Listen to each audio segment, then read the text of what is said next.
اعوذ باللہ من الشیطان الرجیم بسم اللہ الرحمن الرحیم۔ سامعین محترم، یہ ہمارا سورۃ الفاتحہ کا ایپیسوڈ 8واں ہے۔ 7ویں کے آخر میں ہم نے یہ بتایا تھا کہ صراط مستقیم پر چلنے والے جو ہیں ان کی تفسیر اللہ پاک نے خود قرآن کریم میں 8واں پارہ 6 رکوع میں بیان فرمائی ہے کہ اے نبی کریم صلی اللہ علیہ وسلم آپ کہہ دیں، آؤ میں پڑھ کر سناؤں تمہیں وہ چیزیں جو حرام فرمائی ہیں تمہارے پروردگار نے تم پر۔ وہ یہ ہیں کہ تم شریک نہ ٹھہراؤ اللہ تعالیٰ کے ساتھ کسی چیز کو، اور والدین کے ساتھ احسان کرو، اور قتل نہ کرو اپنی اولاد کو غربت کی وجہ سے۔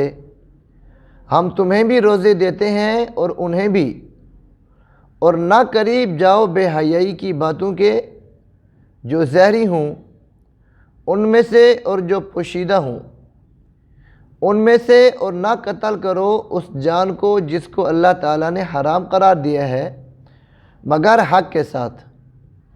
ان باتوں کا اللہ تعالیٰ نے تاکیدی حکم دیا ہے تم کو تاکہ تم سمجھ جاؤ، اور نہ قریب جاؤ یتیم کے مال کے مگر اس طریقے سے جو بہتر ہو، یہاں تک کہ وہ پہنچ جائے اپنی قوت کو، اور پورا کرو ماپ اور تول کو انصاف کے ساتھ۔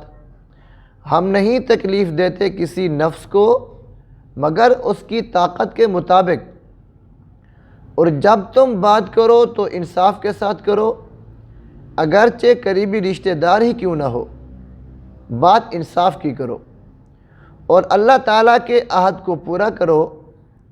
یہ وہ چیز ہے جس کا اللہ تعالیٰ نے تمہیں تاکیدی حکم دیا ہے تاکہ تم نصیحت حاصل کرو، اور بے شک یہ میرا سیدھا راستہ ہے، پس تم اس پر چلو۔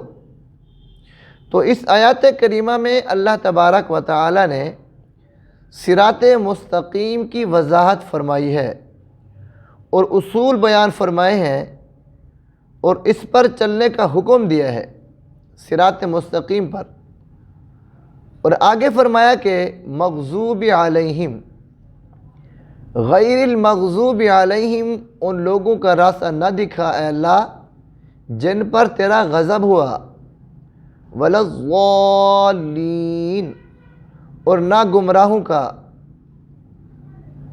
تو میرے بھائیوں، حضرت صلی اللہ علیہ وسلم نے فرمایا کہ مغضوب علیہم یہودی ہیں، اور ضالین سے مراد جو ہے وہ نصارہ ہیں۔ یہودی حقیقت کو جانتے اور سمجھتے تھے، پھر ایمان نہیں لائے۔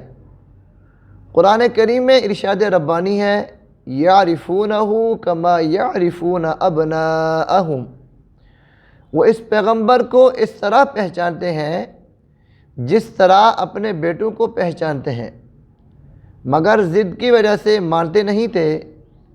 گمراہی کے 2 ہی طریقے ہیں۔ نمبر 1 یہ کہ لا علمی میں مبتلا ہونے کی وجہ سے حق کو حاصل نہ کر سکے۔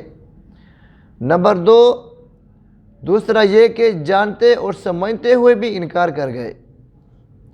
یہودی اللہ تعالیٰ کے پیغمبر کو پہچاننے، قرآن کریم کو حق جاننے کے باوجود محض ضد کی وجہ سے انکار کرتے تھے۔